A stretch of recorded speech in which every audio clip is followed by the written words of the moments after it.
Subscribe करें मेरे channel को और बेल आइकॉन को प्रेस करें लेटेस्ट वीडियो हासिल करने के लिए। ये सब फ्री है। अगर वीडियो अच्छी लगे तो थम्स अप करें।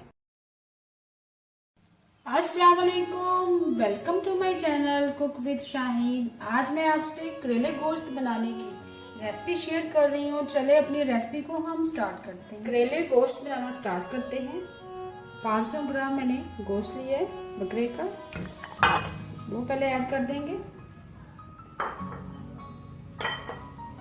3 मीडियम साइज के प्याज हैं, तकरीबन 200 ग्राम प्याज है, उसको स्लाइस में काट लिए। 8 से 10 अदद लहसुन के जवे हैं, वो शामिल कर देंगे।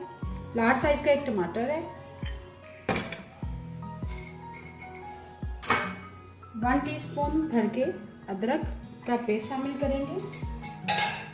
जिंजर का पेस्ट मैंने शामिल कर दिया। आप पानी शामिल करेंगे 2 गिलास भर के। इतना पानी शामिल करेंगे जिसमें आपका गोश्त आसानी से गल जाए। अब साथ ही हम स्पाइसेस भी ऐड कर देंगे। 1.5 टीस्पून सुरख मिर्च पीसी हुई,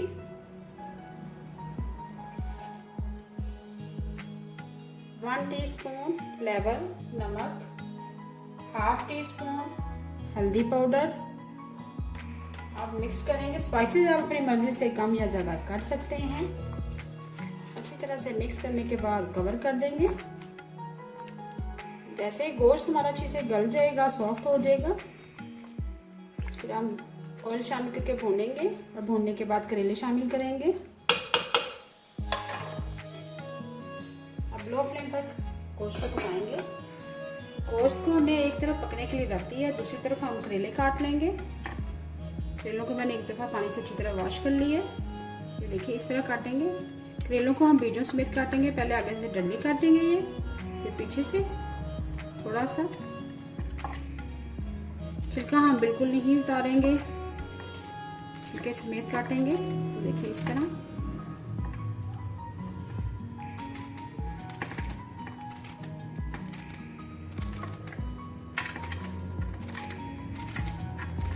बहुत ही ज़बरदस्त करेले गोश्त बनते हैं। अगर आपको बीज पसंद नहीं है तो आप ऊपर से छिलका उतार के अंदर थोड़ा सा होल करने के बाद आप बीज निकाल दें और फिर करेलों को काटें। आप करेले इसी तरह बाकी करेले भी हम काट लेंगे और उसके बाद हम नमक लगाएंगे करेलों को। तमाम करेले मैंने काट लिए हैं, अब नमक लगाएंगे। करेले मैंने 700 ग्राम लिए। 2 टीस्पून भर के नमक लगाने का मकसद ये है कि करेलों में से थोड़ी सी कड़वाहट निकल जाए। अच्छी तरह से मिक्स करेंगे।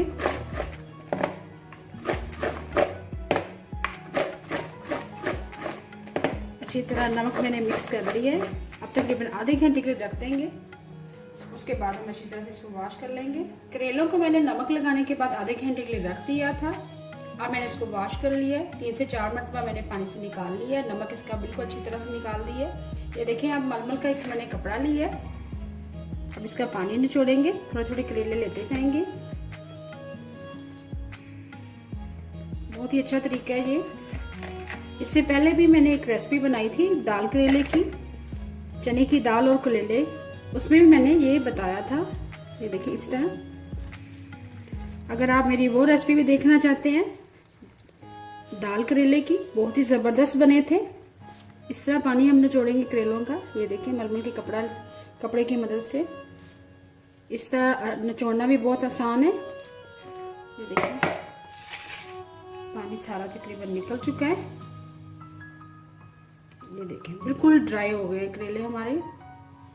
इसी तरह बाकी भी तमाम करेलों का पानी हम निचोड़ लेंगे। गोश्त को पकने के लिए हमने एक साइड पे रखा हुआ है। अब करेलों को फ्राई करेंगे। एक कप मैंने ऑयल लिया है, ऑयल गर्म हो चुका हुआ है। अब इसमें करेले शामिल करेंगे।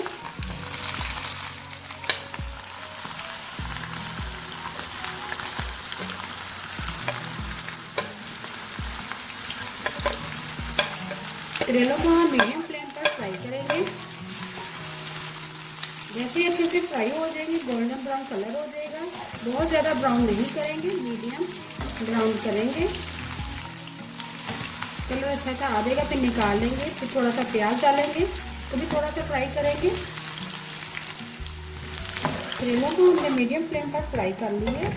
करेले हम निकाल लेंगे। करेले निकालने के बाद प्याज शामिल करेंगे। प्याज को भी हम लाइट ब्राउन करेंगे। तमाम करेले हमने निकाल लिए हैं फ्राई करने के बाद। अब प्याज फ्राई करेंगे। प्याज मैंने फिर से 200 ग्राम लिए हैं। प्याज ज़रूर शामिल करेंगे इसलिए कि वरना कुछ करेले गोश्त हमारे ड्राई बनेंगे बिल्कुल।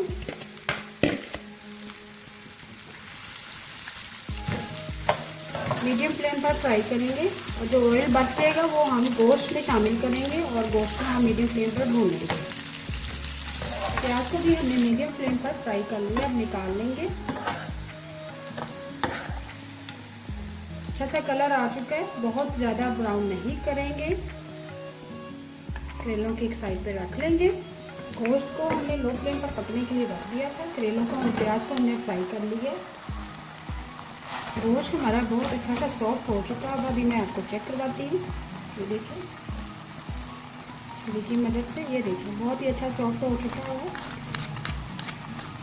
अब वही वाला ऑयल हम शामिल कर देंगे जिसमें हमने प्याज और करेले फ्राई किए थे। ऑयल ज़ाया नहीं करेंगे, यही ऑयल शामिल करेंगे, इससे बहुत ही अच्छा अरोमा आएगा। अब मीडियम फ्लेम पर हम गोश्त को भूनेंगे।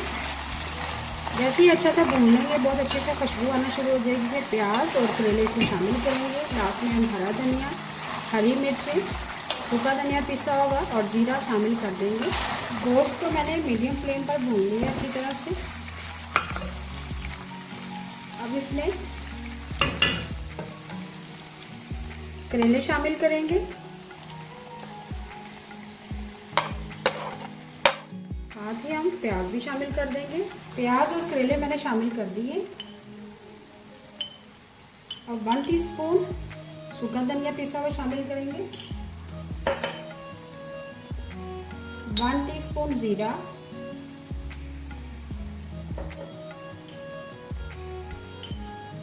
1/4 टीस्पून गरम मसाला पिसा हुआ।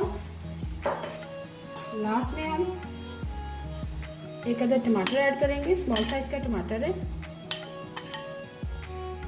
5 से 6 अदद हरी मिर्चियाँ छोटे साइज की। और आखिर में हम हरा धनिया शामिल करेंगे। शामिल करने के बाद अच्छे से मिक्स करेंगे। अच्छी तरह से मैंने मिक्स कर लिया। मिक्स करने के बाद कवर कर देंगे और तकरीबन 5 मिनट के लिए लो फ्लेम पर पकाएंगे। 5 मिनट के लिए लो फ्लेम पर कवर कर दिया था। बहुत ही ज़बरदस्त करेले गोश्त रेडी है। बहुत ही ज़बरदस्त खुशबू आ रही है। बहुत ही मज़ेदार करेले गोश्त तैयार है। उम्मीद है आपको आज की रेसिपी पसंद आई होगी। आपको अगर आज की रेसिपी पसंद आई है प्लीज़ मेरे चैनल को सब्सक्राइब करें, लाइक करें, कमेंट करें और शेयर करें। Thank you.